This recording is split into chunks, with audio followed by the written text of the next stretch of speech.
This is Modern Persian Food, a culinary podcast for today's food enthusiast. We talk about classic Persian flavors, modern recipes, and embracing culture and identity through food. I'm Bita. And I'm also Bita. Welcome to our show. Welcome to episode 116. Today we're talking about Persian desserts and how to incorporate them into our holiday festivities with Christmas right around the corner, Yalda celebrated. The winter holidays wouldn't be the same without baking and desserts. I'm here with the Modern Persian Food co-host, Bita. Hey, Bita. Hi, Bita June. How's it going? Good. The holidays are a time where we have lots of sweets and lots of desserts happening. So it's a great time to incorporate Persian flavors into those desserts when applicable, when it works out. And so that you can have kind of Persian inspired holiday desserts. So, I'm kind of all about taking shortcuts and doing little BeatsEats whenever I get the chance. So I wanted to share a few recipes that I have that are kind of some go-to simple ways to incorporate those Persian flavors into some fun ideas. I know you have some really tried and true favorites too, so I'm looking forward to talking to you about those too. And actually, one of the recipes, if we want to just jump right into it, is kind of a little bit of a riff off of one of your favorite things to make, the Yazdi cakes. Yazdi cakes, they're cupcakes, really, and they have beautiful flavors of cardamom and rose water, and some recipes have saffron in there. And you make a really delicious one, and I love how you decorate yours really beautifully with frosting, and I know sometimes you put edible gold flakes on them and things like that. So you do a really great job on that. But I kind of have a little bit of a riff off of that recipe. So if you have time to make Bita Jun's recipe, more power to you. And if you just kind of want to take some shortcuts and still get those flavors, you can kind of go with this. And what it is Yazdi cake pops. So, cake pops are a fun way to have little bite-size flavor explosions, basically, in little cake form. They're really fun. And you can make them pretty simply using a cake mix. So you could just get a plain box of white cake mix or a yellow cake mix. And when you're cooking it, just add some ground cardamom, add some rose water. And if you, again, want to add the saffron to it and use that as the base for the cake pops.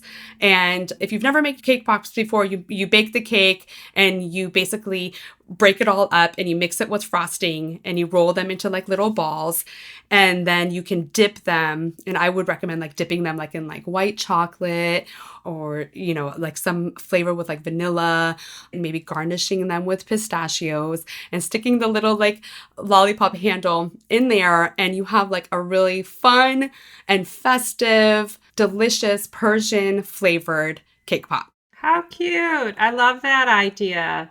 Our ideas that we're sharing today are unique and creative. So, yum. I love Yazdi cakes, Yazdi cake pops, Yazdi cakes, Yazdi petafores. The options are limitless. Yeah. Another holiday dessert that I love making are my jeweled cinnamon rolls.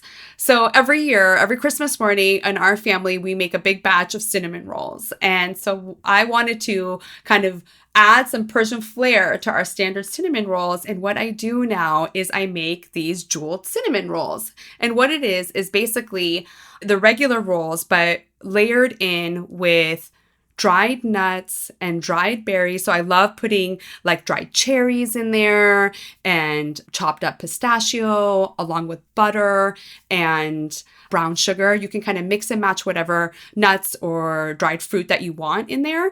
And I use typically puff pastry dough. You could really use a pie dough or even a crescent roll dough, lay it all flat and smooth it out a little bit and add the melted butter, the brown sugar, and basically make a nice even layer of all your dried nuts and fruits, and then roll it up. And what I do is I slice those up, and instead of putting them all in one big pan, I like to use a little cupcake mold, and I'll put a little bit of that topping mix, the dried fruit and nuts, and I put it kind of in the bottom of each one of the little cupcake mold spots. And I will put each roll, sliced roll, in that. So then they kind of are like little self-contained and they kind of puff up and fill the little cupcake mold. And I love that. I bake that off and I invert it. And then you have these beautiful little jeweled rolls that are super festive. And yes, you obviously put cinnamon in there as well. You can also add other like warming spices if you like to, but that's pretty much one of my go-tos. And they're great for taking to like a little like holiday potluck or just having on Christmas morning or just sharing them throughout the season. I love your jeweled cinnamon rolls. It brings me back to the first time I made them way back when you and I first started working together during the pandemic. It was to an outdoor friend gathering in the fall, around this time of year.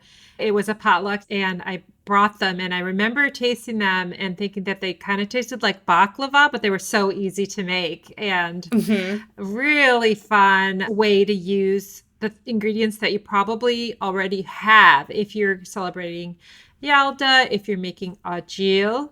That's what I did is I used a variety of dried nuts and fruits and just chopped them up from my, Yalda Persian Trail mix ajil. And so that was a really creative way, I think, of incorporating the two cultures and the cuisines in a super delicious way. Yeah, great. Good. I'm glad that you like it. It's really fun. It's kind of festive and delicious. And it's just a little bit unexpected when you're kind of expecting your regular cinnamon roll. Cool. Well, I do have a lot of dessert recipes and I won't bore you with kind of running through all the process. If you want to make any of the things I mentioned, you can hop over to Oven Hug. I have an online cookbook called Modern Persian Desserts. We'll link to it.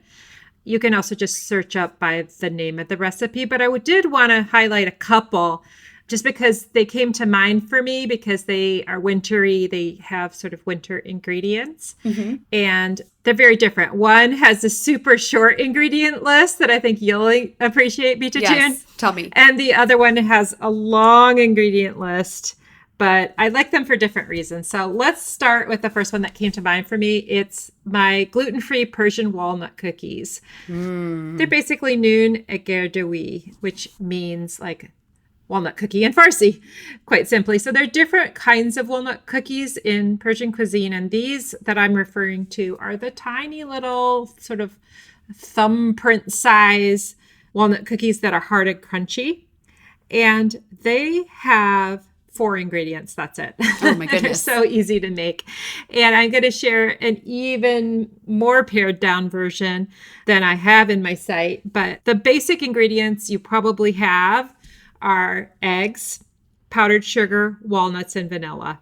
So I love that. The hardest part about it literally is just separating the yolks from the whites. Okay. But beyond that, it's really easy. I typically will take a cup of walnuts and run them through the food processor to get a fine grind on the walnut. And it's gluten-free because that's all there is. But since our conversations, you and I, Bita June, you talk a lot about ground walnuts that you can buy in the store. And I have this big bag of walnut flour. All it is ground walnuts. And this is perfect for this recipe. It's a little pricey, I have to say. It's more expensive than flour, as most healthy things are. But it definitely makes this a super simple thing to make. So definitely try gluten-free Persian walnut cookies.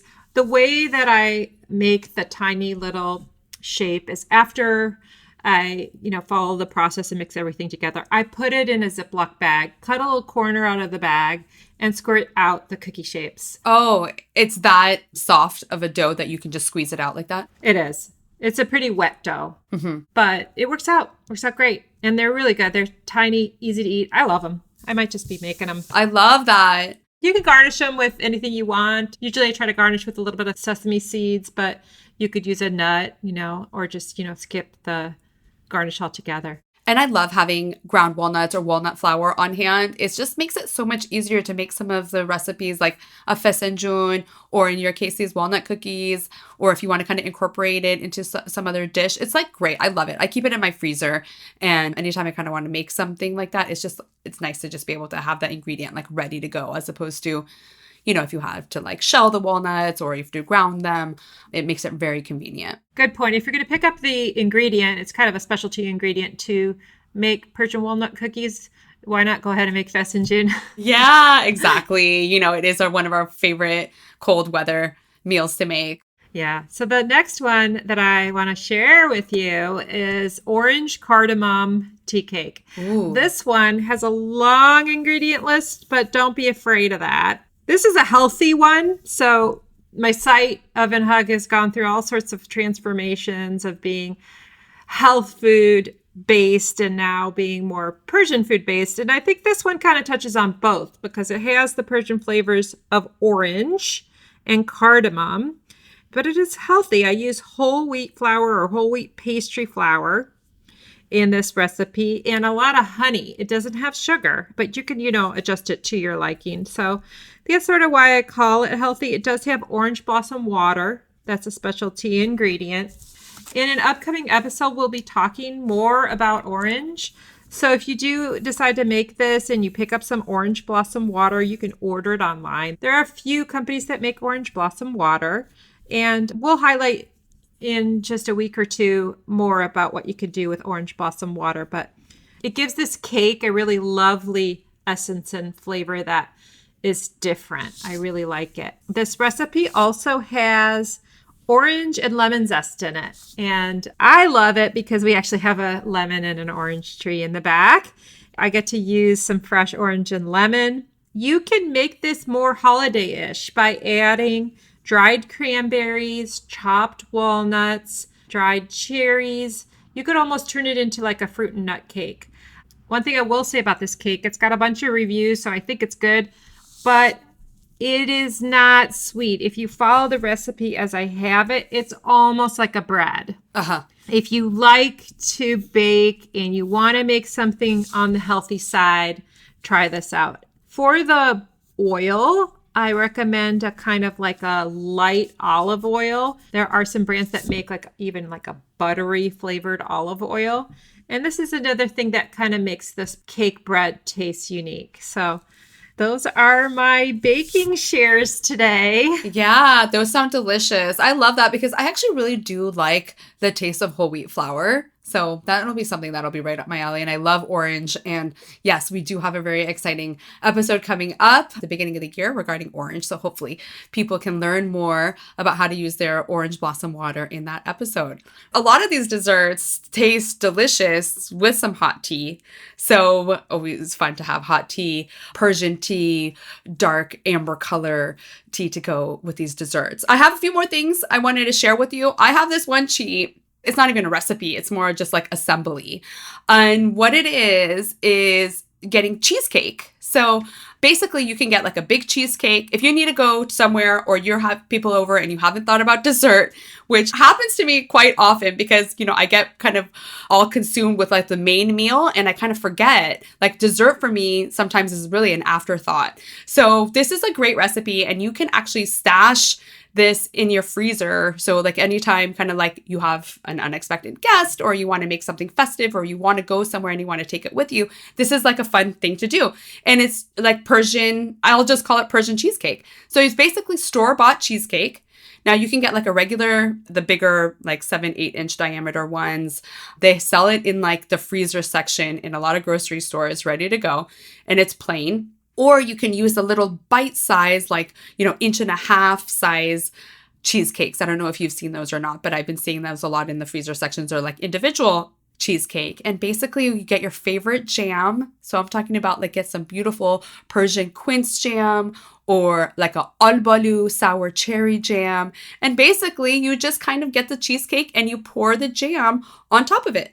And it makes for a pretty stunning presentation of like the contrast of the white cheesecake against like either the dark ruby red of the quince jam or like kind of like the dark purplish color of the albalu on top of it. So that's kind of like a really quick just assembly type of a dessert that I just wanted to share. And I think that the flavor contrast of like the tartness of like the albalu with the sweetness of the cheesecake could be a really fun pairing. So I just kind of wanted to share that as like an easy cheat recipe.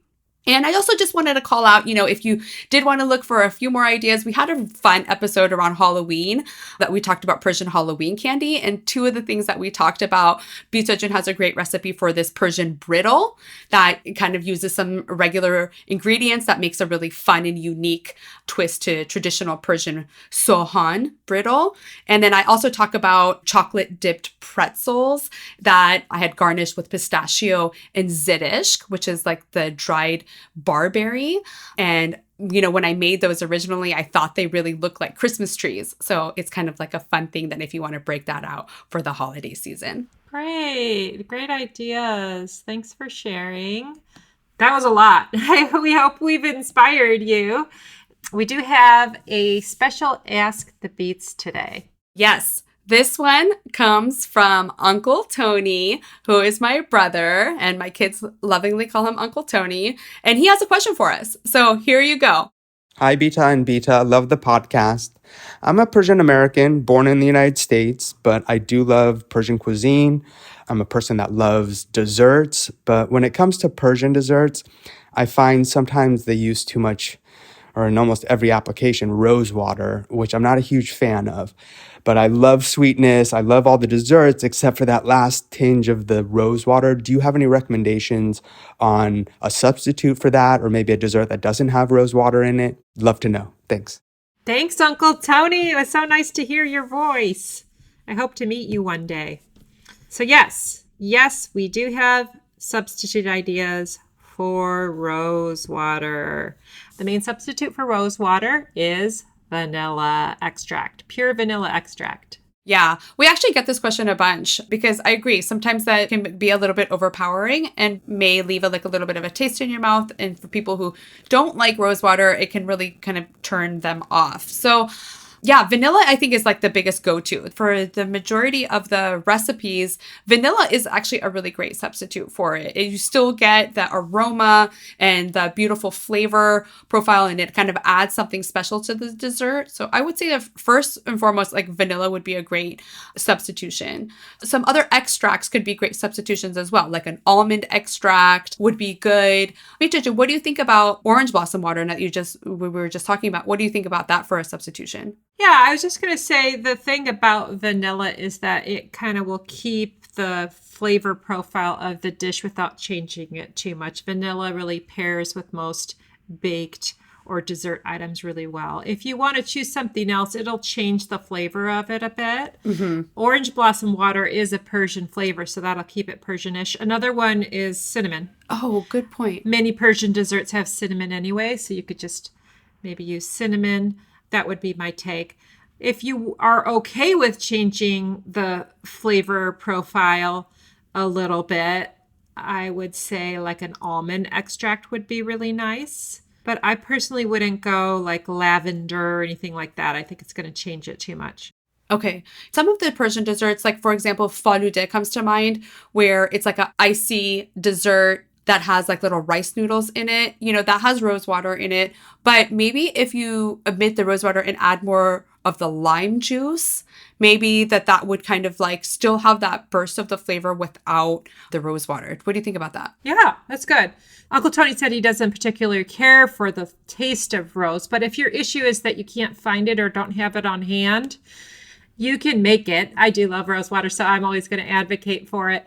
If you wanted to bake it, make sure you're not using rose petals from the flower shop, that you're using culinary rose or roses from your garden that you've grown yourself. And you can boil the petals down and extract the rose flavor that way. So the other thing you could do is just use less of it or dilute it. Awesome.